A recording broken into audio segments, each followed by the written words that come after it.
The Nephilim sightings are going to start soon. Consciousness has been enslaved. Your consciousness does not need your physical body to survive. It's the thing that's necessary, it has to be there. It's the coding that projects this world we currently live in. He said, I want you to read the Bible. We got reptilians on just outside of our frequency zone. Six-dimensional beings, the ancient builder race. Ideas are the highest form of intelligence, and that leads you to truth and clarity. The Nephilim sightings are going to start soon. Conspiracyandchill. There's obviously aliens, our galaxy is insanely huge. We're just one planet. They would have needed a minimum of 6 feet of lead shielding in order to get through the 25,000-mile thick Van Allen radiation belt. This is real. They really did fake the moon landing. The world is infinitely older than that. And I mean the world with human beings in it. Skull and Bones is like one of the villains in the Legion of Doom. He said, I want you to read the Bible. The biblical flood, the Tartaria mud flood. Conspiracy and chill. The Nephilim sightings are going to start soon. The bull god ball. He said, I want you to read the Bible. There's magnets in the basketballs. There was a political party, a third party called the Anti-Masonic Party at a point in the United States. The Global Pandemic Treaty. Conspiracy and Chill podcast. So yeah, last time we talked about ancient history, the Golden Age, Dark Age, all the cataclysmic ages when human affairs weren't really recorded, and they simply recorded what they saw in the sky, and the cataclysms that were recorded by meteorologists, people that studied the motion of the planets throughout antiquity. So all of that was necessary back in the day because essentially in Saturnian cosmology, all of the ancient myths of civilization are explained by electromagnetic interactions of planets during origin times of our solar system organizing itself. And the planets were remembered as gods, but they're actually just planets. They had very weird behavior and personalities and all kinds of stuff like that. But these are just the personalities of physics itself, like heat and electromagnetism, fire, sulfur, all those kinds of things. They all have very specific attributes to them. So ancient history basically ends in the 11th century. It goes through all these major events, which in the Bible are recorded as creation day events, but they didn't last one day. They lasted thousands of years. The Golden Age lasted over 800 years. The Dark Ages lasted over 1,000 years and continued into a much more modern, calmer age, periodically influenced by falling rocks from the sky that only finally came to close at 670 BC. That's when the calendar stopped changing, and the length of the year finally set in the length that we know today, which is 365 and a quarter. And we started adopting a lunar calendar back then because it was possible to keep track of time with the moon. We had captured the moon on Earth, and the moon had started to become consistent. One of the main points that Anatoly Fomenko points out in his modern chronology, in the new chronology of the last 1,000 years, he suggests that one big giveaway that there was a phantom 1,000 years added to it was that the moon recordings, they go from consistent for hundreds of years, and then suddenly the moon gets really slow, and then the moon gets really fast, and then the moon gets and then it goes back to being consistent again. Almost like people stretched out the moon recordings over time to sort of fill in a gap, essentially, is how he describes it. So based on the lunar recordings, based on astronomical dates of events like the Star of Bethlehem seen in the sky, the so-called conjunction of Jupiter and Saturn, which occurs every 20 years in our night sky, these kinds of events recorded in history brought him to the conclusion that the last 1,000 years are the only record of modern history. Before that, there was no record of any kind that we're allowed to have and share. It's all been confiscated by the church, and the church has very specific ideas of what all that ancient cataclysm meant. It was all, to the church, from their perspective, it was all God's will, creation events, war between heaven and hell, and every time humans die, it's because we caused it on ourselves. We're sins and caused it.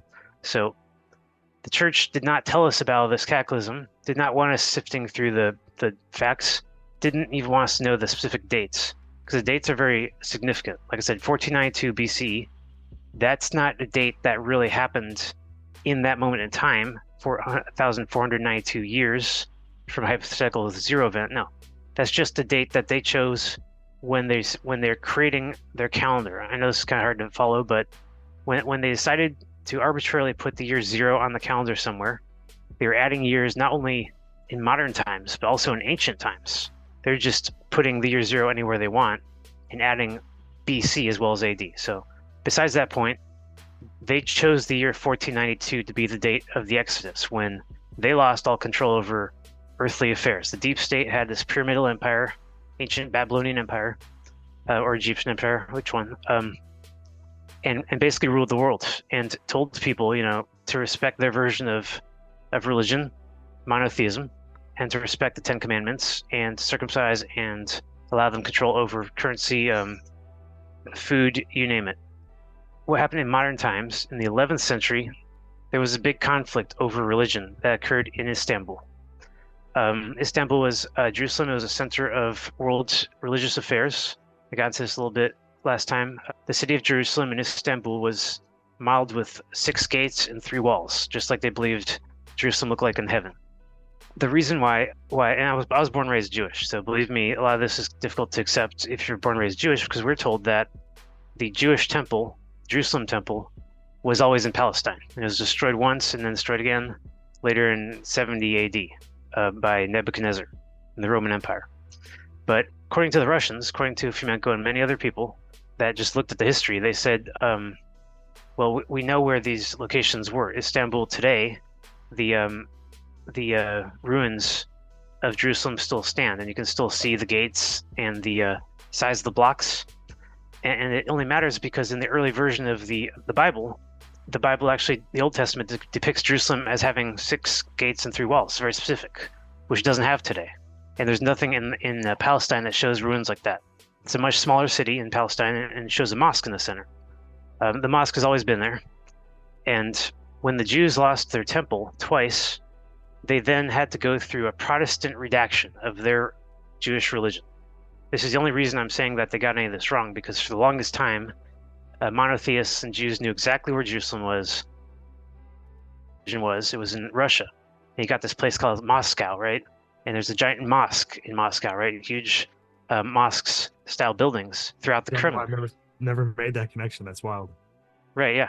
And their symbols are the crescent, the cross and crescent, over and over. These days, you don't find much cross and crescent symbols. And we're told these days that Christianity and Islam are mostly at odds with each other, and that's because it's true. It's been like that for about 300 years. Turkey and Russia have been just raging this religious war that long, and horrible events like the Armenian genocide, which involved crucifixion in the 20th century, basically instilled the divisions for generations to come. So it's not natural at all. The Christians, Muslims, and Jews used to be one religion in Russia. They knew that Jerusalem was Russia. Moscow was also Mecca. It was also Egypt. It was the place where all religion came from. And only because of those Protestants who insisted on relocating all locations of the Russian Empire, inventing this Roman Empire out of nowhere to account for the fact that there was an empire, and essentially in modern times in World War II, forcing the remaining Jews of Russia to basically convert into Protestant or Spanish-style Judaism. Sephardi-style Judaism is actually a term for it in the Holocaust event. So I'm getting ahead a little bit, but that's a very significant event, because in the Holocaust, you saw the old-style Jew, the Russian-style Jew, the one that Hitler raged about in Mein Kampf, the one that he believed was in charge of religion in the world, and they had to come up with a counter to their religion, all that stuff they talked about. He meant Russia. And of course, Germans attacked Russia and they failed. It was all about destroying this old empire. So back into the past, let's talk about how we got here. So 12th century, that's when Christianity was really born, according to Fomenko, according to the new chronology, which he came up with in the 90s. A very cohesive, comprehensive, and causality-based version of human history, all of it, the whole planet. In history class, they don't teach planet history. They teach this country and then this country separately, and they act like things like the War of 1812 in Europe had nothing to do with the War of 1812 here in America. That was occurring at the exact same time. They're acting like that wasn't, one war. They constantly do this to us. So Russian history, all history is connected, has to be. We're very, quantum sort of species. What affects one side of the species affects the other side of the planet. Absolutely. So 12th century, what happened in Istanbul, they're trying to convert people into monotheism, promising them everything. They said they're going to only get into heaven, and if you're not educated in our church, you're going to go to hell. Most of the people didn't agree with any of this, but it was a slow and go process. They tried to get people into it. And like at the same time, they're trying to kill off the giants. Mary, for a lot of reasons, there's evidence that she was a giant, hairy human, and so was Jesus, and that they were actually being targeted by this Istanbul, Jerusalem monotheistic religion, them and all the giants in the region.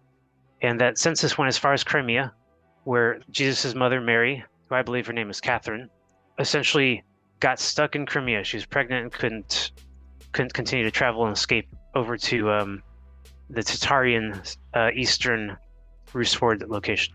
Here's a map. So you got Crimea over here. It's hard to see, but there's the Black Sea, and Crimea is near the Black Sea. And over here, you got this place called Katayo, which was named after Kataya, the other name for the Eastern name for Jesus' mom before it was redacted by Protestants. And she couldn't make it to their homeland. She got caught in Crimea. The people of Crimea, the regular-sized humans, they took pity on her, and more importantly, the soldiers approaching from Jerusalem also decided not to kill this giant woman and the baby that they had born in the stable. Now, why was she born in the stable? Because she couldn't fit in the hotel. She's a giant. That part of the story adds up. So what they did, instead of killing this one giant, the church decided to indoctrinate him into monotheism. His name was Christ, Andronicus Christ, only because he was the only giant at the time to be baptized. And Christ means anointed one. It literally means to be baptized. It means all kinds of other things too.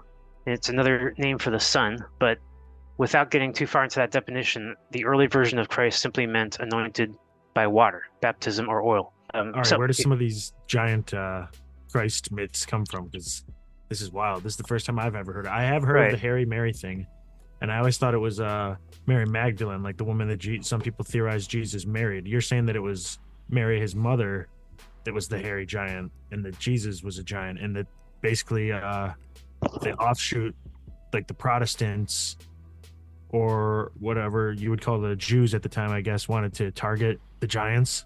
And was I call them monotheists essentially because they're. Go ahead. Was Jesus a Sasquatch? Yes, definitely. That's Absolutely. awesome. Yeah, and not to jump ahead too far, but there's this one location in Japan called the Tomb of Christ, and if you go there, you'll see a tomb, a big giant Oriental tomb, and a sign right in front of it says, "Jesus Christ lived to be 109 years old. His brother got crucified in his place, and he moved to Japan and lived to be 109." That's what that sign says. Isn't the brother's ear buried there? What is that?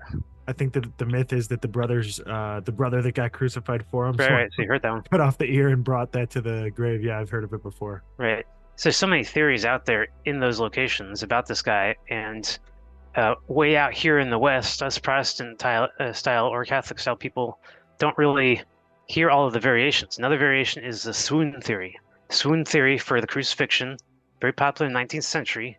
People read the Bible and said, "How do you guys know he died on the cross? There's no evidence of it, you know."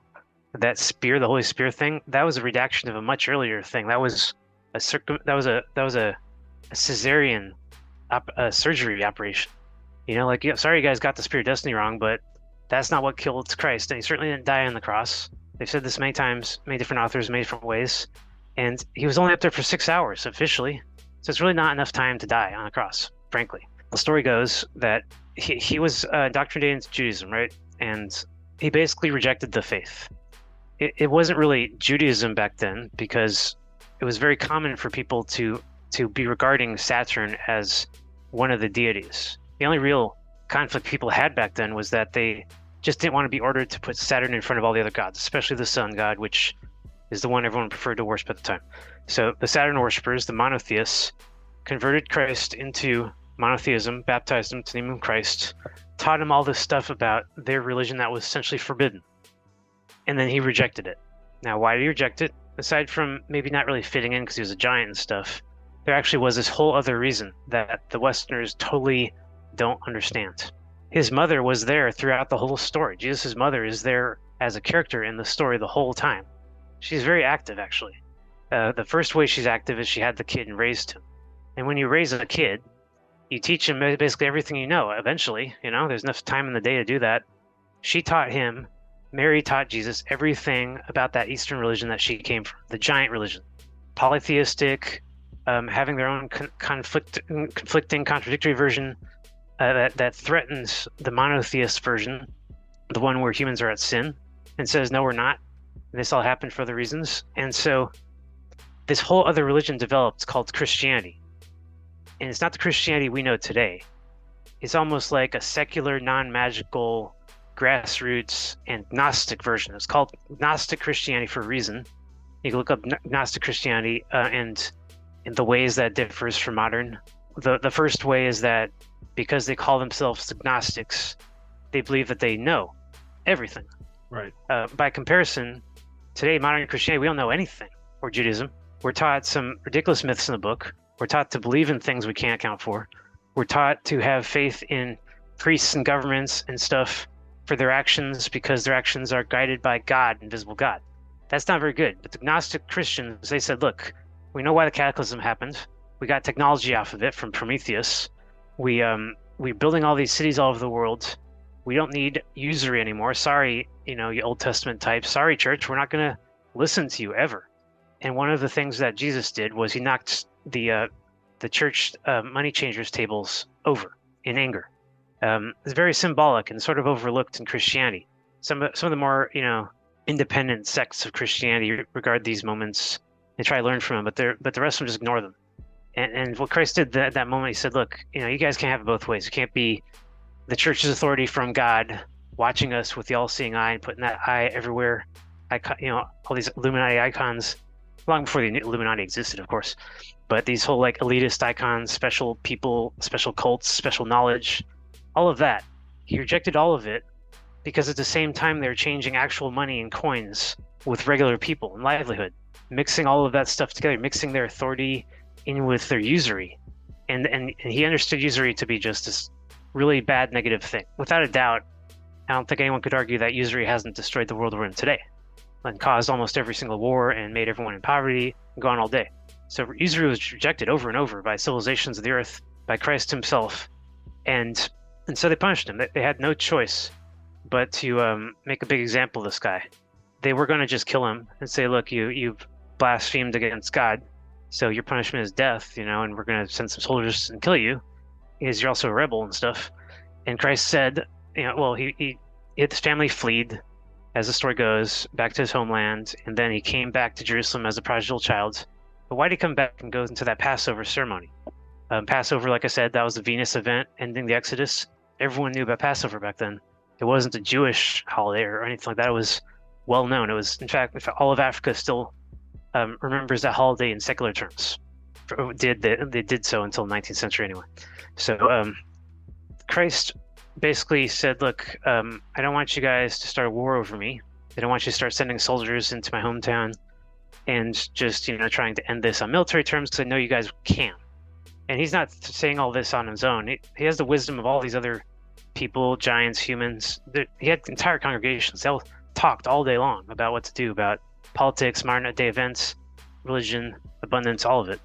And he basically said, I'm going to come back. I'm going to accept my punishment. Don't kill me. And he came back to Jerusalem. They arrested him right away. And people later said he was betrayed by Judas. But he knew what he was doing. He knew he was coming into the place he was going to get arrested. Nobody betrayed him. The whole Judas thing came soon after as a result of all of this. The crucifixion itself, like I said, was something he was willing to do. He brought the cross with him, carried it with him. They actually forced another guy to do it. And he didn't die on the cross. He was just put up there. Later on, his family took him down. There's a lot of paintings and literature about how his family took him down from the cross and brought him to the cave where he allegedly died. But in realistic terms, his family was the only one that could take him down from that cross. None of the smaller humans would even dare get close to him. They were just happy that somebody put the giant up on the cross to prove a point. What's the point? Well, they put on top of the cross, they put KNVI, right? Or INVI, sorry. So you can see right here, INRI. Sorry, I'm so out of it. I means Yehuda, N means Nazareth, Yehuda of Nazareth, and then R means Rex, and I means Yeshua, the Jews, the Yeshuim, yeah. So it means Jesus Christ, King of the Jews. That's why they crucified him, because he claimed to be this thing, King of the Jews, not Son of God. That doesn't appear anywhere in this story, anywhere, period. But they were afraid that he was starting a rebellion of the Jews, because even their own internal people deep within the doctrination, within the church, were starting to follow him and preach what he was saying. It was very dangerous. So putting him on the cross, they want to prove this giant human shouldn't be worshipped like a god. God should be worshipped like God, and the giant human is fallible because he was convinced to accept his own responsibility for a sin, put himself on the cross, essentially, allowed himself to be crucified, and then received his punishment. They also timed the whole event for a eclipse. The church is well aware of eclipses and when they happen. It's kind of a new phenomenon, so they want to make sure to take advantage of this day, do something on that day. They invited him back for crucifixion, essentially, to occur not shortly after Passover, which they knew would happen. And as the sun went dark, people sort of they started saying out loud, if he really thinks he's, the Son of God or whatever, let God save him from the cross. But instead, the moon passes and he's still on the cross. So this was just a big symbolic event in an early period in religion history, where people are trying to convince each other not to worship giants, and that the God really exists, even though they can't really prove it. He gets removed from the cross, and this is sort of related. The Extraordinary Black Book of England has a picture of giants being killed right there on the top. England has a real problem with giants. Throughout their literature, they hate giants. Lord of the Rings is anti-giant, so is The Hobbit. A bunch of their modern literature too. They have all these castles in England. No one knows what they're for because they're not useful in human warfare at all. These castles were all created to eliminate giants, just like the Jerusalem castle. And as these giants have been targeted in the last 1,000 years or so, they've been targeted by religious people who are afraid that giants will start political revolutions, religious, technological revolutions, you name it. They were just the bane of the church and had to go. So the real story with Christ was that he didn't die. He was put in the cave to recover. It's the only place he could go. There's no houses big enough for him, and there's no human structures that would take him anymore because he's been rejected from society. So he just spends 2.5 days in the cave and then leaves. In the New Testament, nobody sees him leave the cave. Nobody except for one Roman soldier, which means that it's very sketchy to suggest that that was the moment Jesus rose into heaven. He didn't rise into heaven because some Roman soldier said so. This myth came entirely from this other concept of what heaven was back then. What happens is Christ leaves Jerusalem, leaves Istanbul, Turkey, and goes to Tartaria, to northeastern Asia. And all these people go with him, and they sort of found a kingdom around him, very slowly at first, but they say, look, what happened to you in Istanbul is bullshit, and you shouldn't feel sinful and shameful, and you didn't, shame yourself in front of God or anything like that. They did this to you, and you said the right thing, actually.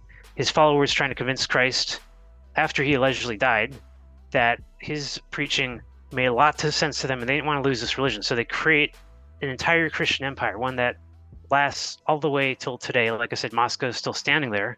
Most of their structures and buildings have been destroyed in warfare, but this Russian empire lives on in maps and in lots, like I said, endless literature that has survived.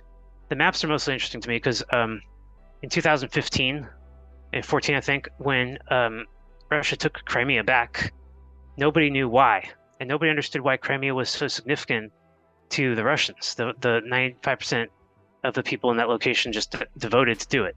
The Westerners said that it was a rigged vote and blamed Russia for being, like USSR authoritarian. But in reality, Crimea is a very important place to Russians. To this day, they believe that's the death place, the resting place of Mother Mary. So you can see that's something really important.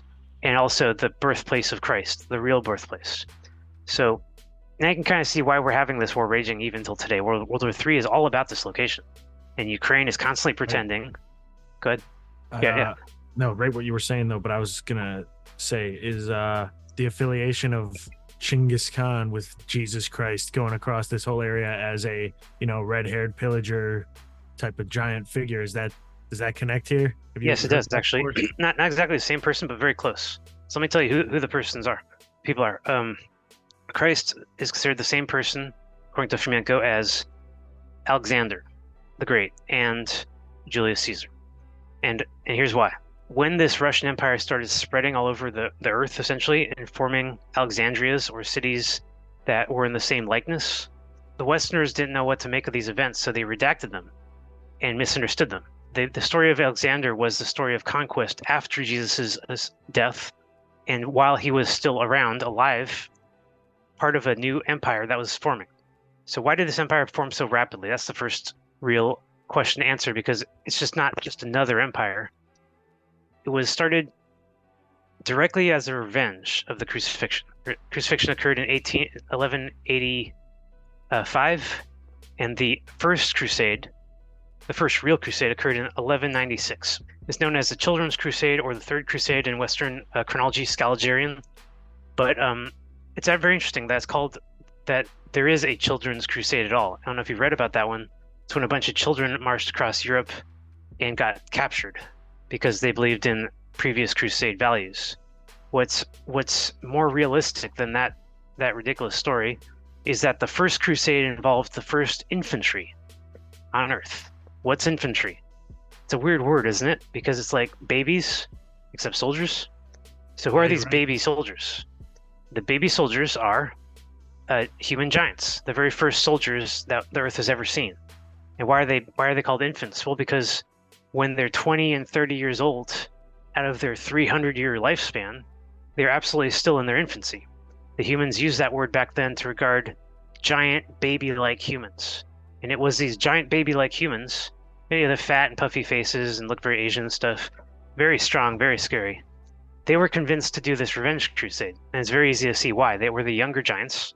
They were, full of energy, ideological. They weren't around long enough to know about the scary things in life. One of the scary things is that the humans are doing censuses and raids. They're just trying to wipe out giants and building castles. A lot of belligerent younger giants said, so what? We'll knock those castles down. Jesus himself said that he wouldn't destroy the entire temple in 3 days and rebuild it in 3 days. I mean, why would Jesus talk like that unless he was a giant that could actually build temples that quickly, So this revenge crusade happened with the young giants, Children's Crusade, and what they did was they formed an army and went to Istanbul and just attacked the gates of First Jerusalem. This story is remembered as the Trojan War as well as the Crusades, and Fomenko has made this claim: Trojan War, Crusades, same story, told by different civilizations at different times. One of the stories was pushed back into history, and the other one remains where it is allegedly today in the 11th century.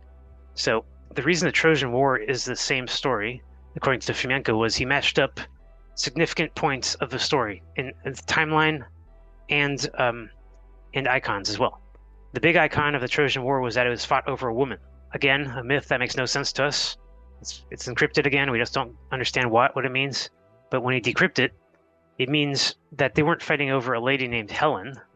They were fighting over a religion based on Helena, the woman goddess.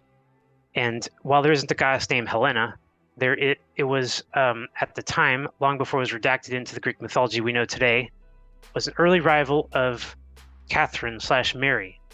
She was the other woman of that battle. In the Trojan War, they don't really tell us about the other woman that caused the war, but that's what I'm saying. It was a war over religion, not a war over women, physical women. And when the soldiers of the new Tatarian Empire attacked Istanbul, or Troy, they were trying to throw down that new religion based on monotheism that put Athena, I think it was, as the new goddess of associated with Dionysus, associated with Old Testament mythology, as the goddess of the religion of modern day.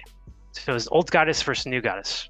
And Catherine wasn't even a goddess. She was just the mother of Christ. So, she was, for that reason, remembered as a holy goddess. So it's kind of vague and confusing, but if you see Fomenko explain this stuff, well, actually it's still very confusing, but makes sense. And that's the part that really got me in the end. So back to the story. This giant army attacks Jerusalem, and they takes them 10 years to knock it down. And they go in and they do revenge against everyone that crucified Christ. This is true in the Western Scalgerian story. It's just not clear why the Crusaders 1,000 years later would want to take revenge for something that happened long in the past. But in this story, it just happened 10 years prior. And one of the things they do is they just find everyone possibly responsible for this crucifixion. They find this guy Judas, who was paid money to basically as an informant. He didn't really do anything else, but they went and they cut him open and they hung him from a tree. There's paintings of him disemboweled. It was just revenge. That's what revenge is. And they crucified a lot of the priests and stuff at the time, and utterly destroyed monotheism. Just ruined it. It was just driven into the ground. Its adherents scattered, and no longer believing that the Old Testament God actually had physical power to fight in modern times, which was one of the claims of the priests. And these giants once again proved that they are superior to invisible gods. This also appears in anime, like Princess Mononoke had that theme, destroy all the giants of the forest and people will stop believing in them, that kind of thing. It's in our literature because it's happened. We eliminate all the giants of the planet, and now we don't have anything to believe in. Now we believe in anything they tell us. So this crusade event changed religion significantly, destroyed monotheism, instilled polytheism for centuries to come, and with all of their war utility and conscription and planning for their invasion and everything, they basically started building the means of that first empire on Earth.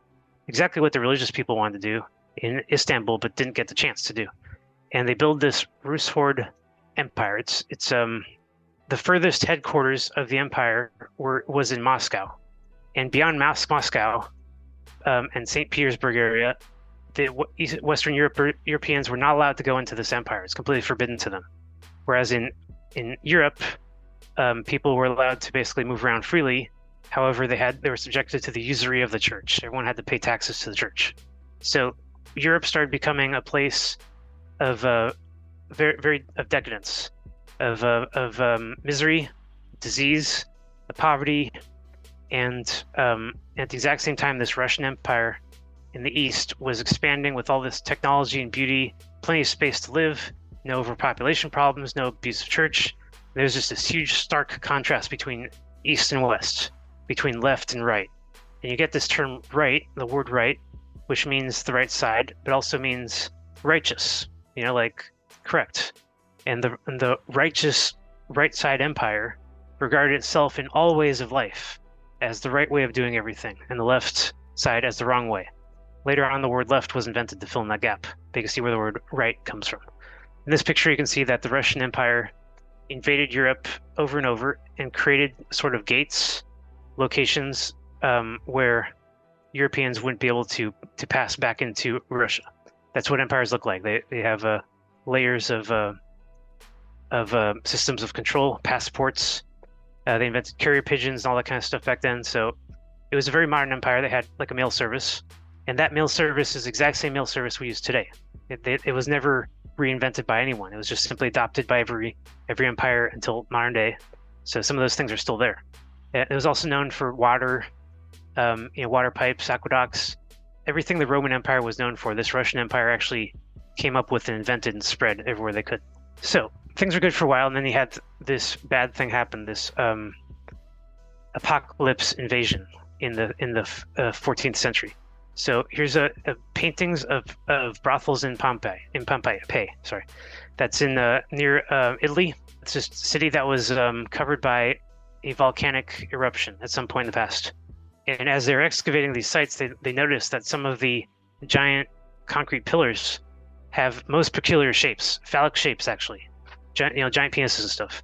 They don't know what to make of Pompeii at all, except for that these must have been brothels.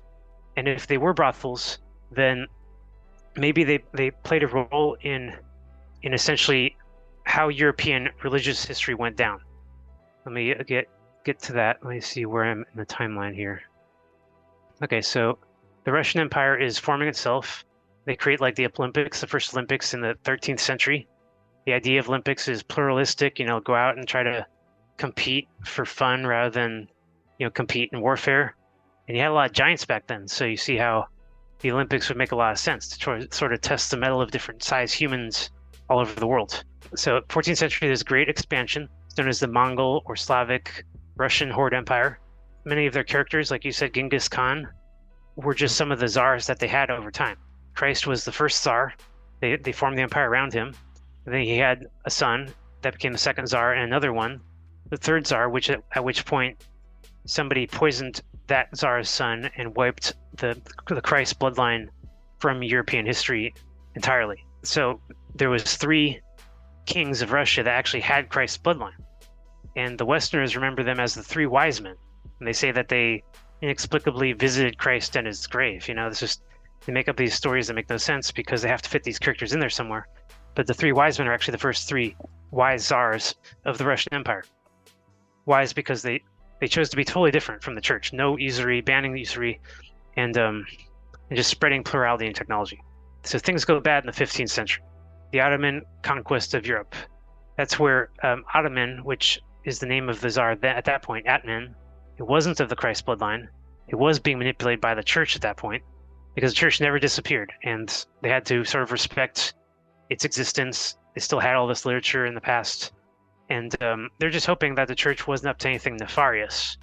But after a while, Russians realized that they couldn't trust their church, and much of their bloody history of the last 500 years is mostly religious genocides happening back and forth between the monotheists and the polytheists in that region, almost still raging till today. So the conquest of Europe happened, like I said, because the church managed to take over the king bloodline and control over the kingdom, essentially the whole empire, by the 15th century, and started a religious invasion of Western Europe. What they used was a technique called revelation of the method. It's a very strong, powerful psyop technique. It's been around forever, and it's the kind of thing that even children can come up with in the schoolyard. It's really not very complicated, but most people don't understand it, how powerful it is. Revelation of the method provides us with predictive programming in any way possible, and just tells us what's going to happen in the future, predicts events that we're going to see. And then when those events finally happen, we're all sort of flush and ready for them. We've either thrown down our opposition to it and self-identified as somebody they need to remove as an obstacle, or we've just prepared ourselves for it. That's what revelation of the method is. And in the 14th century, the church sent letters to all of the regional churches in Europe and Asia and said, look, you guys have sinned in Europe. You did these brothels, you had sex on the street, God has punished you with venereal disease. And we have never seen venereal disease before, and it's spreading throughout the empire in the 15th century. We're going to do something about it. They form a religious crusade, another one. There's many crusades throughout history, but this one, the one that happened in the 15th century, was formed specifically to eradicate disease. And when they invaded the Europeans under this plan, the revelation method, they told everyone that there's going to be a coming apocalypse. Let me just skip ahead to that part here. Yeah, the Bible used to be in Cyrillic, and it was translated into Latin, and that's sort of one of the ways that the church gained control over Russian religion. Most people didn't know Latin. Even until modern day, most people were not educated in even Latin-based Romance languages. They just simply knew Vulgar. So when they translated the Bible into Latin, they encrypted the whole Bible, changed a lot of it, and removed it from the public's eye, so no one could see it anymore. And that's the Gutenberg Bible. And of course, this was done in England under the Protestants. And of course, they were protesting that Russian Empire when they were doing this. What they did was they said, look, there's going to be an apocalypse coming because of the sinners, and it's going to happen essentially in 1492, in that date that they chose. They chose it because they want to reverse, they meaning the church, the deep state, the monotheistic cult that has remained underground throughout antiquity, still trying to get some sort of a grip on the human race or species. And they use this apocalypse plan basically to get everyone ready for this apocalypse. And they say anyone that has like leprosy or some kind of disease is a sinner, and they have devils inside them, and they have to be purged by fire. So the invasion starts, and this huge cavalry appears in Europe and just invades it. This is probably the most frightening event that human species had encountered for hundreds of years, when life was actually pretty good on Earth, and then this thing happened, this apocalypse invasion, and you get these horsemen, just people in clad armor, scary horns and stuff. Some of them are pretty big, and the horses have armor and symbols on them, and they're always attacking at night. And this term nightmare is created. The nightmare, the night horse, is the scariest thing that Europeans remember in their history. Those horses showed up and just started killing everyone and changed their life upside down, and they never knew normal life in Europe ever again. What these Russian soldiers did, what these crusaders did, was they smashed opposition to their Russian Empire. Of course, the Russian Empire didn't just spread easily. They had a lot of conflict and a lot of resistance, but they smashed all remaining opposition to it and instilled Christianity throughout Europe and said, you guys are going to be worshiping our religion from now on. And it's not that Jesus is the Son of God. That's not what they're teaching people, but is that Christ is the biggest, most important human in the empire. The first is R, and the wisest man, and all that kind of stuff. So they instilled that stuff in Europe, and Europeans mostly took to it. That's why I got the Cathars there, and also the Khazars.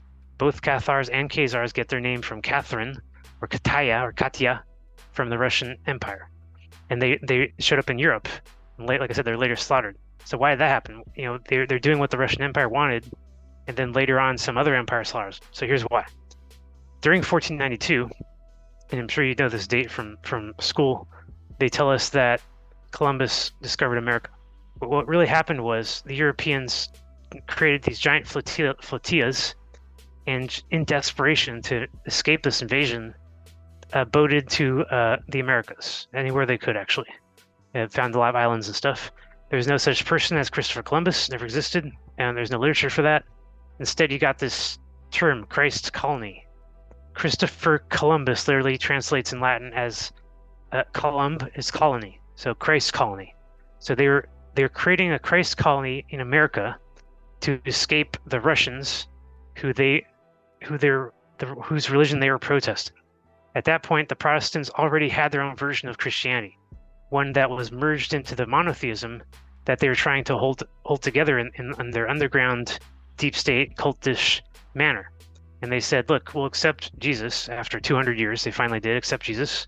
Big if, everyone agrees that Jesus is of the King David mythical bloodline, not just some Russian, pagan blood guy, but of the King David line. And B, is the Son of God. And if you guys want to say that, like Romans 10:9 instructs us to, proclaim with your mouth that I believe that Jesus is the Son of God, and you will get into heaven. Those kinds of people who took that version of the religion, the one that was stamped out of existence, they brought it to America, and it survives here. There's a lot of reasons why people think that America was A, founded by very deeply religious people, and B, founded by deep state occultist Illuminati type people, the same exact type of people as a result of merging Christianity with monotheism and bringing all those old symbols with them. So 1492, they chose that date because the old deep state empire is trying to plan over hundreds of years its reemergence on Earth, and it just simply wants to go back through the timeline, through all the BCs, event by event, and get to where they used to be in the future, AD, at the same point in time, if you follow me. And at this point in time, it was necessary for the deep state to take as much control as much as they could with military means. And they did. They really sort of conquered the world in 1492. The Protestants, which were well under their control, went to America, and the Russian Empire, which had recently become under their control with the new Greek Eastern Orthodox Church that had recently started to accept Jesus as King David, bloodline, Son of God. The deep state now finally had control over the whole Earth from that point on. And since 1492, we've seen nothing but warfare on Earth. Before then, pretty pluralistic. 16th century... yeah, go for it. Yeah. So what would the current, or I guess what they've proposed to be the current incarnation of the Catholic Church be then? Because that's also some deep state Saturn totally stuff, yeah. So if then there's the Protestants already had their, version, which is a little different than what we thought. What would the Catholic Church currently be then? if Right, we they got- seceded from the Russian Empire as well, obviously. Exactly. Or We was it got just the- all made up? Well, it sort of was. We got to look at things in reverse. Protestantism came before Catholicism. I know it sounds weird, but Catholicism Following that.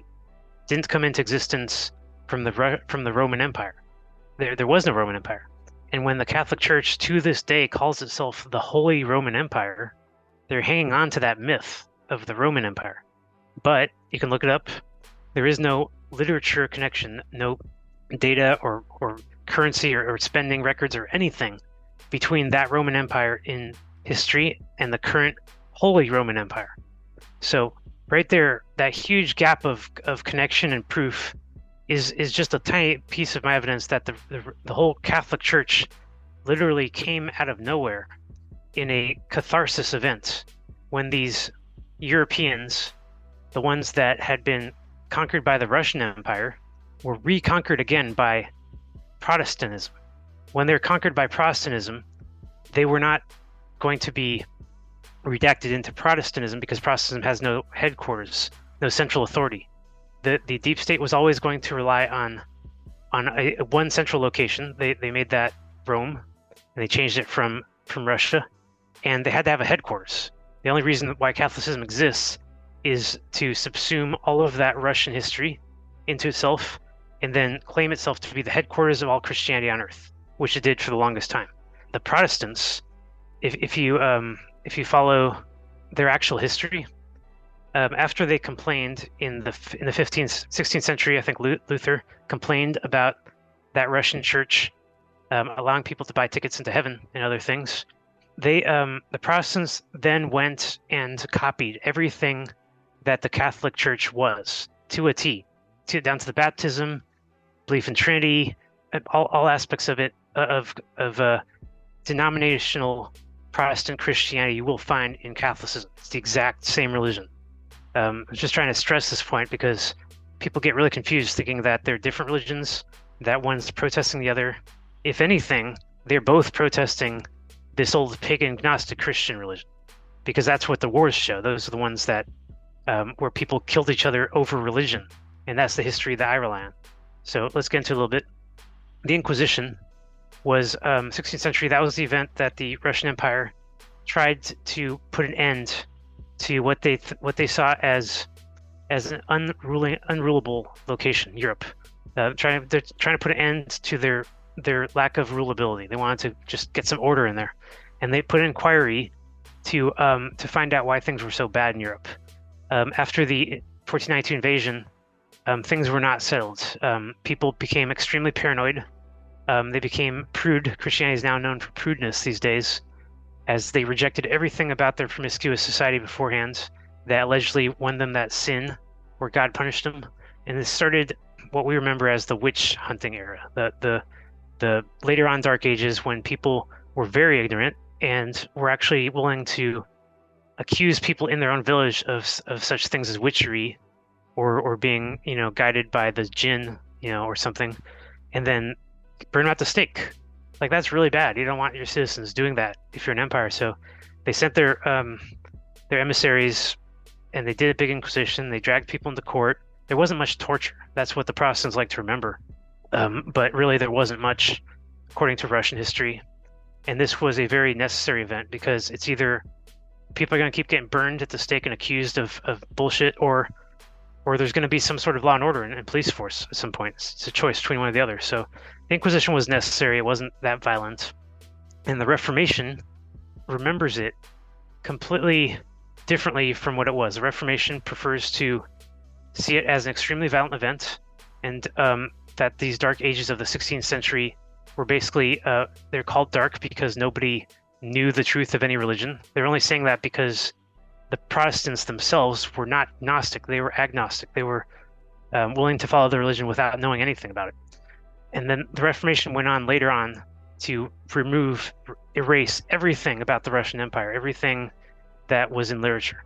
If you look up the Reformation, what it entails essentially is at every level of our society, from literature, arts, knowledge and science, math, and language, the Reformation just erased the old and brought something new in. new types of paintings, new types of music, concentrating on modern contemporary things. No more gods, no more mythology, no more origin story of how we got here, no more knowledge of any kind. And now we're making paintings of lakes and trees and ducks and people and stuff. So that was the Reformation. It was a deliberate attempt to erase everything that Russian Empire used to have, and it was happening within Europe, and the Russians couldn't do anything about this kind of resistance. This was very sort of grassroots, and the most significant movement within the grassroots Western Europe Reformation was the Jesuits. Jesuits have left their mark on this planet on every location. They start at this point in the 16th century now. They start their pilgrimages all over the planet. They go to Sri Lanka and they discover Buddhism. They go to America and they try to convert the Native Americans into praying Indians. And they go to Egypt and they try to tell the Egyptians under Napoleon later on, well, before Napoleon shows up, they try to tell the Egyptians that their Old Testament God has shown up again, and they build the Sphinx. I believe the Jesuits built that Sphinx. And the Egyptians had no choice. They said, well, looks like our old literature says that this Osiris character used to be our god, and the Jesuits are saying that the god is now back. We have to obey the Jesuits now, right? It was a very tricky, simple technique that the Jesuits used everywhere they went, redacting existing mythology of the locals, knowing all about it because they had all that Russian literature, which spread it all in the first place, and twisting it around so that everyone's worshiping the monotheistic God and its savior son by many names. So the Jesuits, they're the real reason for Catholic Church existing. They're the ones who refused to give in to the Protestant autonomy and made sure that everything had a headquarters and an order, military order, especially in Spain and Italy. And 1523, they make their pilgrimage to Palestine, and they say, "Look, we found a ruins of an old temple. We think it's Jerusalem one." The Jesuits identified they're the ones who found it. The problem is that they had to actually walk through Turkey to get to Palestine from Europe, and they literally walked through the ruins of ancient Jerusalem in Turkey. They didn't even identify them or recognize them. So the Jesuits' pilgrimage used to be a very common thing. Everyone used to go to Mecca in Russia. It used to be natural. But the Jesuits turned pilgrimage into this other thing. It was an act of faith. Walk past his ruins, don't stop there, and don't, listen to the religions of that area, and go to Palestine and then tell those people that you found Jerusalem. It's a mission. It has a military aspect to it, has intelligence gathering, all that kind of stuff. And through this Jesuit mission, we're able to start convincing Western Protestants and Catholics that Jerusalem was in Palestine and not in Russia. This is how the Jesuits subsumed one after another all of the Russian locations into their new religion and relocated them into different locations. The Holy Inquisition, that's the later one, has a lot more to do with the later reports that we got about the Inquisition, where they're torturing people, Torquemada and all that kind of stuff. I won't get into that too much, but yes, this is where the Russian Empire and the Eastern European Empire, its vassal states essentially, start doing things they really shouldn't do. They're starting to go after people for their religion and prosecute them. And we start hearing of pogroms. I think I pronounced that correctly, against the Jews. Pogroms. I'm sorry, I got that wrong. Okay, so pogroms against the Jews, or anyone who was monotheistic at the time. Yeah, so Europe became very bloody, like I said. The Jews were getting wiped out. The Catholic Christians were getting wiped out. And this one really got to me because in one piece of literature I was reading, this Languedoc knight, this Crusader knight, actually went to South France in order to kill the Cathars. And he basically said, "We cannot. We've been reared in their midst. We have relatives among them, and we see them living lives of perfection."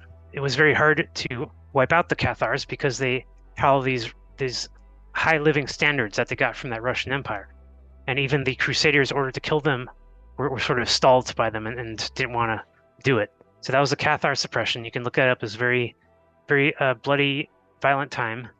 And it eliminated the remaining Gnostic Christianity from Europe, from the world, really. And that was the last time we saw the original Christians anywhere. After that, it was just the Jesuit version of Catholicism. Later on, the Jesuits reach Africa.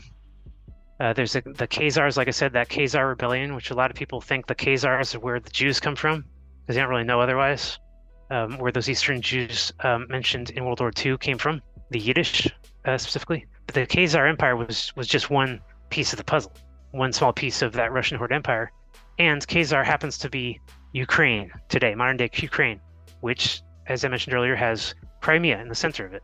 So the Khazars, named after Catherine, were in the location where Catherine/Mary, the mother of Christ, was buried. And the Khazars all believed in that religion until they were also wiped out.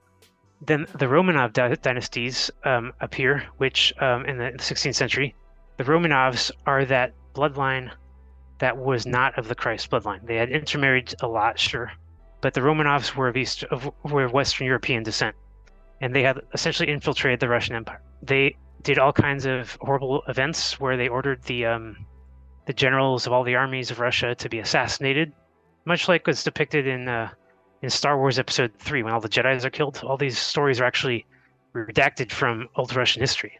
Very sad stories, and their original versions are much sadder than all of the redacted versions we see today. A lot of these stories were entered into the Bible, even the ancient Old Testament Bible, the one that Jews consider to be unchanged for over 3,000 years, for the most part. In the book of Judith specifically, Jews, I remember being taught in Jewish school that is a very ancient story. But actually, Fomenko points out that this is a story that happened in the 16th century when Esther, also known as Judith by the other empire, the other side of the war, convinced the head of the Russian Empire to not wipe out the Jews. That's essentially the story of Esther and Purim. It's been so long since I did these holidays. Purim, we basically have this holiday in Judaism where we remember this one woman who saved the Jews by convincing the king to not slaughter them. Yeah, this happened in Russian history, and it was pushed way back into ancient antiquity when they created that Old Testament Latin Bible, simply because the Protestant/Jesuits did not want the Russians getting credit for any of these histories. They're erasing the Russians. Gregorian calendar shows up, makes adjustment to the days of the calendar. Looks like it's been fixed for hundreds of years now and is not going to change. So they set it to 365 days, but they also set the date, and they changed that letter iota into 1,000. And so by setting the date, the Gregorian calendar actually adds 1,000 years into the timeline that weren't there before, and also removes the lunar calendar in the 16th century. We could have a lunar calendar today. And in Judaism, we actually do still have a solar lunar calendar. I remember on the wall, I would see that there's the moon months and the sun months essentially on the calendar. Very cool stuff.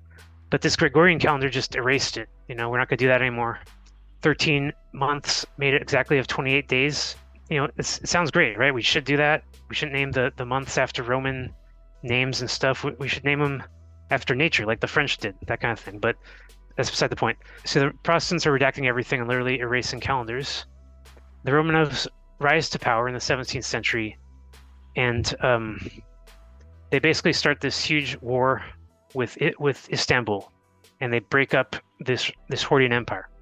The Hordyan Empire, which used to spread throughout the planet, is now at war with itself between its Muslim counterpart in Istanbul and its Christian counterpart in Russia. And the war lasts 300 years, starting 17th century, all caused by the Romanovs and their weird alliances that they make, their dynasty. And this is the point when the empire basically falls apart.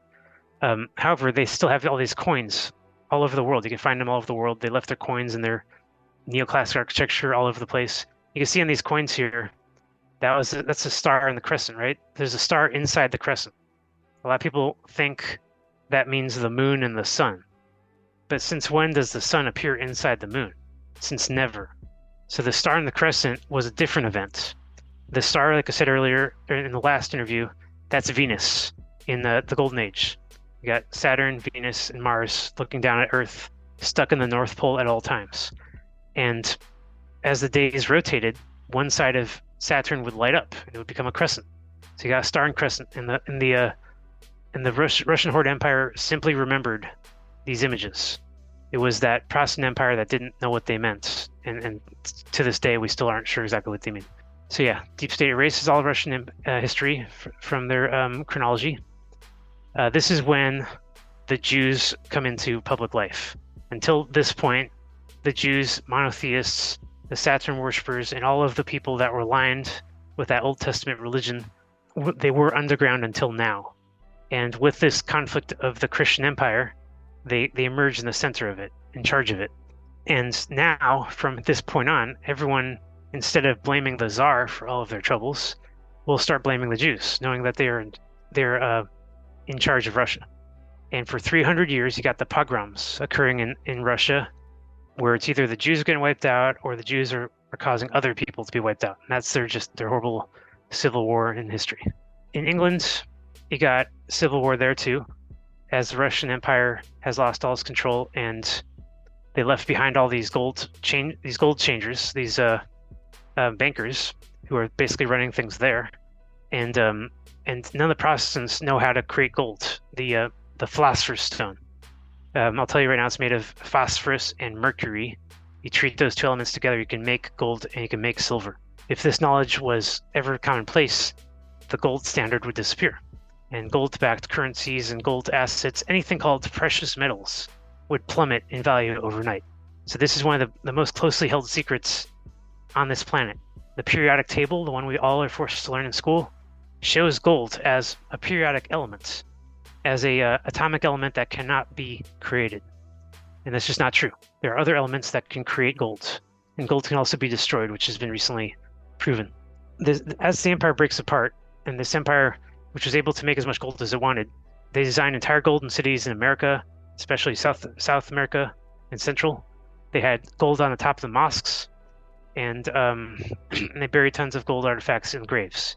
But with the breakup of the empire, all these locations became targets for grave robbers, because the Westerners saw gold as a value, and gold became the standard of currency absent of an empire.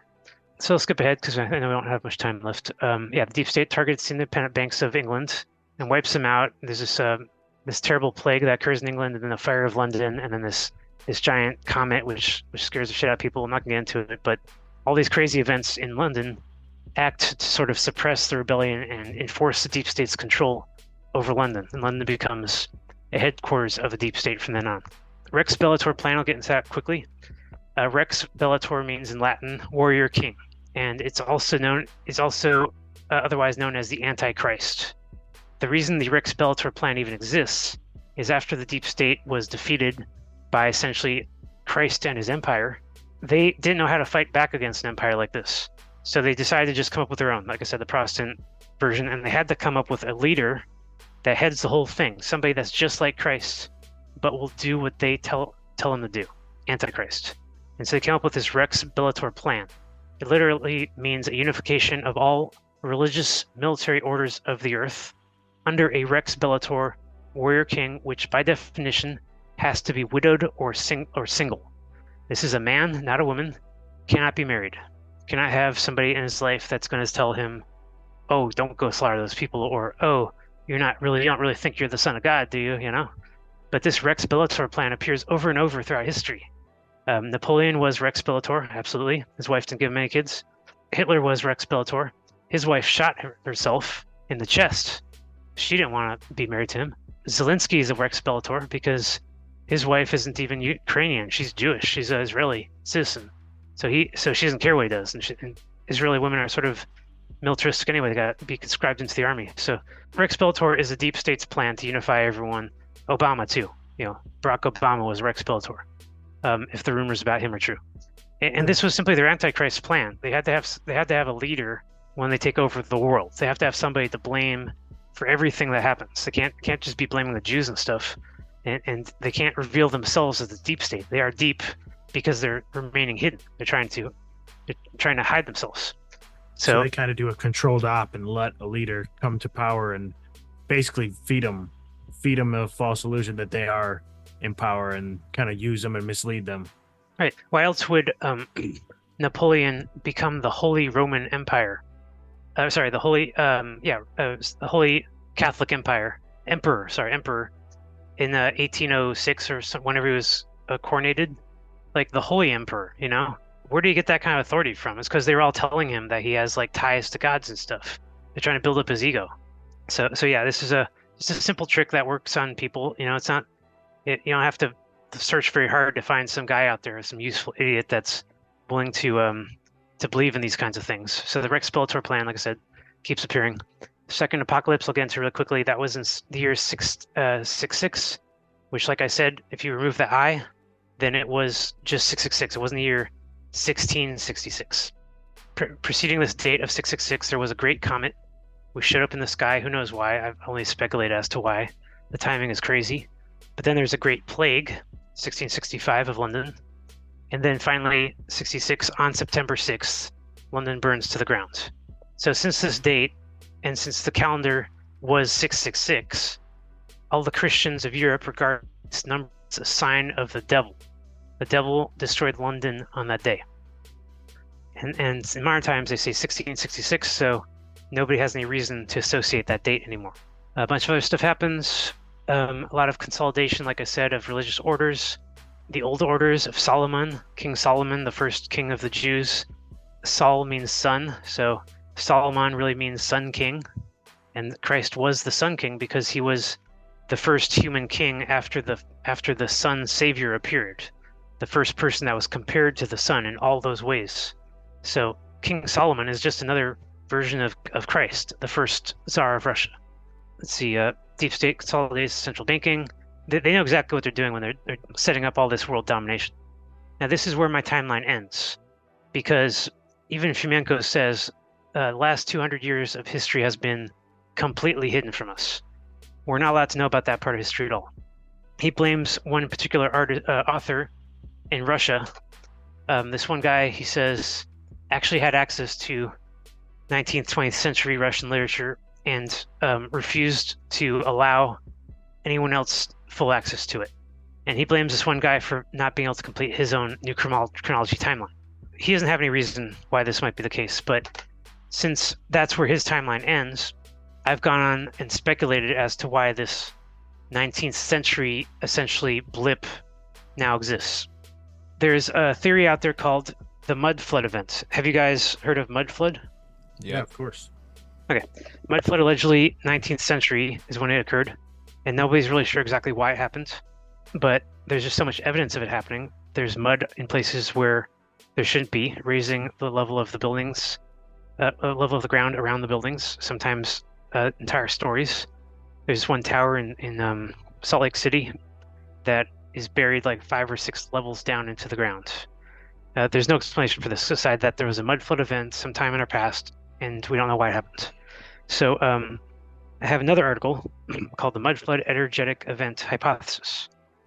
And I believe that for geopolitical reasons, there was a cataclysmic event in recent times, in the 19th century, that was completely human caused. It wasn't just some asteroid, coming by in bad luck or something. And it was directly a result of the 1812 war, which was the Napoleonic Wars, which, once again, the deep state tries to destroy Russia, builds it, raises a huge army, and they go there and they lose 600,000 soldiers, and they fail to accomplish anything. The Russians are very clever to destroy their own Kremlin. They raised it to the ground. It took me a long time to accept that they would want to do this, but they knew that the French would turn it into a brothel, and they wanted a chance to take all of their holy texts and scatter it throughout Siberia, which is the only reason that any of this stuff survived. I actually have this book. USA has issues with 18th century maps because the maps changed in the 19th century. Suddenly, we have different looking maps of Earth. One change, there's no Great Bering Strait anymore. It's just gone. One change is there's a Grand Canyon in the middle of Western America that wasn't there before, that the Spanish explorers did not see when they crossed the Rio Grande. They didn't see a Grand Canyon. There's the Himalayan mountains, which appear in no Russian Tataria maps anywhere. I can go on all day. There's New Zealand, which is an entire continent that was created out of nowhere, and an old continent called Zealandia with literature references, which no longer exists. Just weird stuff that happened in the 19th century that isn't well explained, and it's called the Great Reset and the Mud Flood event. So what do I think happened? Very simply, in the Mud Flood event, you have, let's skip ahead to one picture in particular, because a lot of this I already explained already. One thing that, if you followed my other stuff, you'll know that I believe that Mars always had human life in it since antiquity, and it was just forgotten since all the planets went into their final orbits, and all the old cataclysm was redacted by religious people. But the humans on Mars were always there, and they make up a big chunk of that deep state, trying to rule Earth out of necessity. They don't have much resources there, and they have trouble with like reproduction and stuff. So Mars needs stuff from Earth. They need women, they need food, water, you name it. And they were getting that with their clandestine religious control over Earth, running all the churches, using telepaths to appear as saints in front of priests and say, I have a mission for you, or I have some knowledge or something to share. That kind of clandestine control made humans on Earth believe that the spirits and gods they were speaking to in churches was actually just God and angels, when actually these were just humans on Mars in churches up there, just doing telepathy, nothing more than telepathy, something that they actually are way better at than we are. So when this event, essentially, when this reset happens, I can't find any other explanation except that Mars attacked us, that they never really had a reason to before, that they knew that they wouldn't be able to get away with it, that they knew that it would be devastating for themselves, that attacking us would also destroy all of their supplies that they're getting, and probably a good chunk of their surface, which is kind of hard to understand why that would be, because we believe in conventional warfare and hypothetical nuclear bombs. We're taught all this fake stuff about war, but the real war is electromagnetic warfare, lasers. And when you build a giant laser and you shoot another planet, that energy is going to go directly to the closest planet nearby. It's not going to go in a straight line in space. And it's going to hit that planet, charge up energy, and then there's going to be a reaction, energy flying back towards Mars and destroying its surface. So this isn't some light event that they chose to do willingly. First thing they had to do was they had to enslave the population of Mars. They did this simply by building all these cities throughout the planet, and I have a Mars article as well, where I go into great detail about how in the 19th century, many observers saw, especially Lowell, saw the canals on Mars, and that the canals were completely unnatural shapes. They're deliberate shapes made to spread water across the southern hemisphere of Mars. And to control Mars, all they had to do was turn off the water. It's really simple. So easy to take over control over Mars, but it's much harder to control Earth. And when they sent Napoleon to take out Russia, and when he failed, it meant that the Russians were now in a position to take over the Earth again, and the deep state was about to be wiped out again forever. They had no choice but to do their last backup plan, to destroy all the locations on Earth where the Russian Empire existed and had strength, specifically Siberia.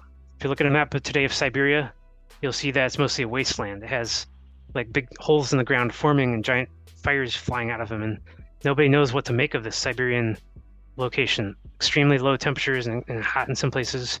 And below Siberia, there's the Tibetan Peninsula, a place that also never showed up in old maps, and looks like just completely lightning-scarred region of Earth, where this Tatarian Russian Empire once existed, and now it's just rock. If I'm right, if the Martians hit us with a laser, as ridiculous as it sounds, they wouldn't have been able to get away with it. It would just be an event that's just so remembered. So instead of trying to hide that, they destroyed the Russian Empire. They destroyed Christianity. They destroyed all of the old locations of Mecca and Egypt and Palestine, you name it. So now that's settled. Now they have to solve this whole new problem they created. How do you hide the existence of aliens right here in our solar system? And starting from the 20th century, from my favorite book, War of the Worlds, written 1889, I believe. It was the first science fiction ever published. It's not really a science fiction, though. It's a real event. And the only reason why we even call it science fiction was because they told us. They said it's fiction. It's in the fiction category on every library on Earth. And if you believe it, they're going to start laughing at you. They're going to mock you. At first, this wasn't a big issue, but later on in the 60s, people were starting to, especially with the hippies and stuff, people are starting to look up old stuff a lot more, and they're willing to believe in it.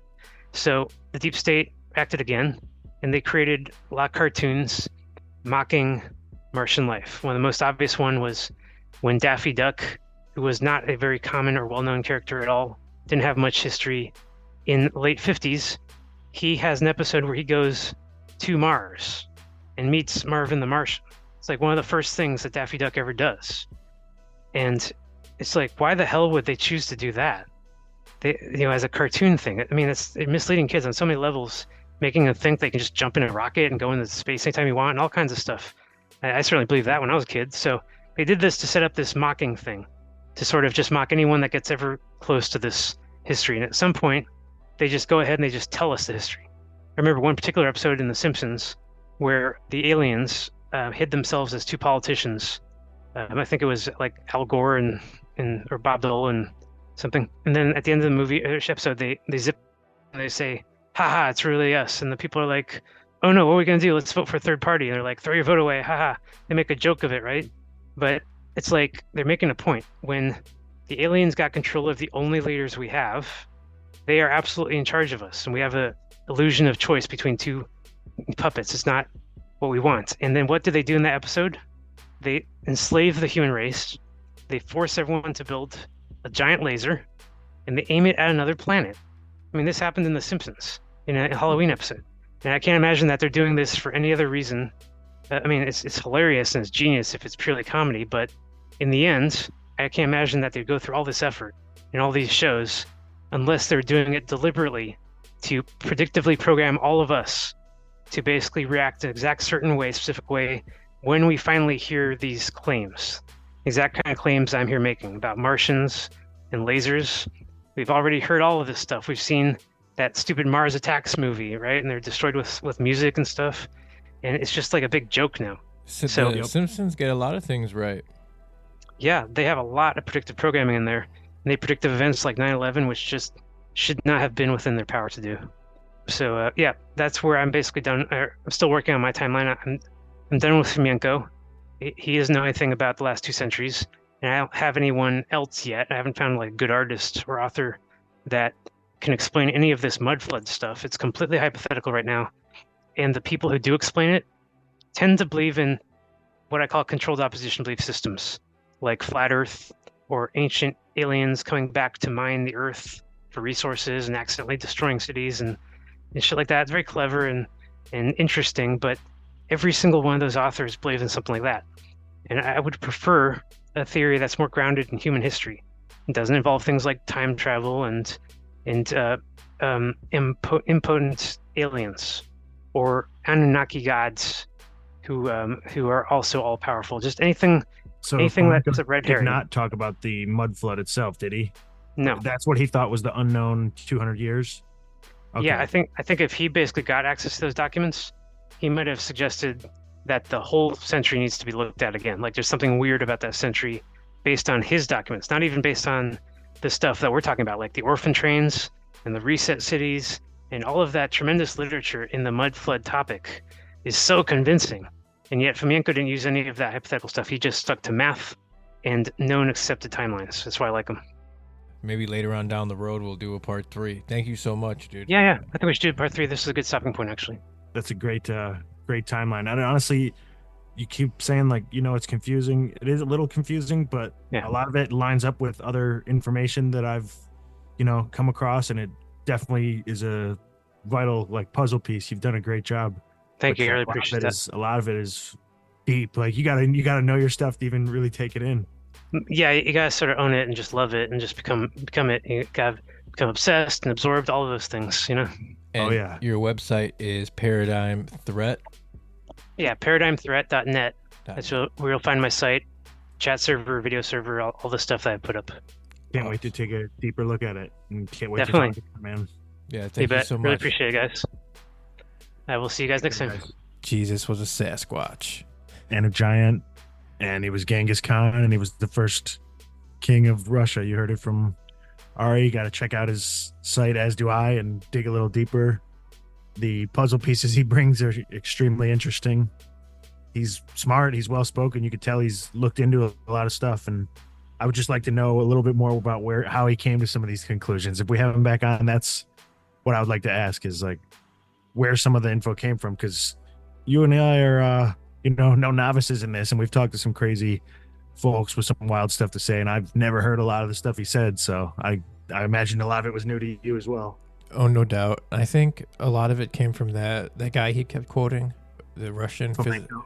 Yeah, I think most of his work, or most of Ari's work, is kind of based on his. And I don't know too much, but I know that that guy has largely been, I don't want to say debunked, but largely the scientific community doesn't really think he really knew what he was doing. So I don't know. Maybe he's right. That doesn't mean he's wrong, but who knows? I mean, some of his shit seems too hard for me to believe, but then, you know, some of it, it's like, makes me really wonder, like I said last episode with the architecture, why don't we build like that anymore? You know, and it's weird. The only thing that gets me is like, okay, so you mean these people came to every small little town, like Sandwich, Illinois, and they fucking built the city hall like that? Like, that's the only thing that gets me is like, you mean to tell me they came... Get on the river? Huh? Get on the river? I mean, it's close to river, but... I believe it then. Whoever was running these old buildings and commissioning them and doing the old civilization made it came by boat and sailed through, because there's a lot of these super cities or whatever, the high architecture places are usually pretty close to like water or a bay or a lake or a river or something. So I could see it. Yeah, no, that's a good point. There's a couple other in Illinois that have that too, and you would think like, what? That makes no sense. But if there's a nice traversable river, it would make sense. No, that makes sense. I didn't even think about that really. But yeah, we're pretty close. I mean, we're not super close to the Fox River, but there's a lot of... City Hall is a Tartarian-looking building. I just said that as an example, but I know here in Plano, which we border Sandwich, in downtown Plano, we have a bunch of crazy-looking fucking old architecture downtown.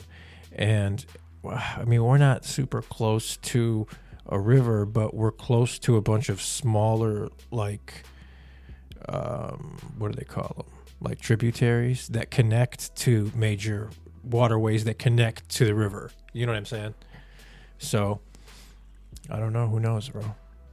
All I know is he gave me a little bit better understanding with like the warring religions, and I was obviously a little confused with, well, the Protestants are the Jews, or the Protestants are the pagans, and the Catholics are also the pagans, and then the Protestants are the monotheists, and then the Catholics are the Jews and the pagans. And for real though, there is so much like interplay and overlap between all them on purpose so that they could, you know, not be tied down to any one group or ethnicity or religion or faction. Like the shadow government or the bloodlines or whatever is all encompassing in a way. I don't know anything about the Bible, really. I should know. I know very minimal shit, you know, but for sure, it's interesting. Either definitely is, but some of his stuff was biblical, and then some of his stuff was more like hidden history, timeline, like deception. And I think that's real. It's clear to me that some stuff of our history is like totally fake or added in or taken out, and who knows, dude, fabricated entirely. Makes you wonder what is and what isn't, you know. And well, it's totally not related, so I won't even go into it, but everything's a psyop nowadays. Been that way for thousands of years, it seems, if what Ari says is true. Yeah, then everything literally is. All right, well, shit, give us the 5-star reviews, like, share, follow us on social media, YouTube, Instagram, 2 Truth Seekers, X 2 Truth Seekers. I'm Headhunter Higgins. He's Sawbuck Mike. Stay away from pedophiles.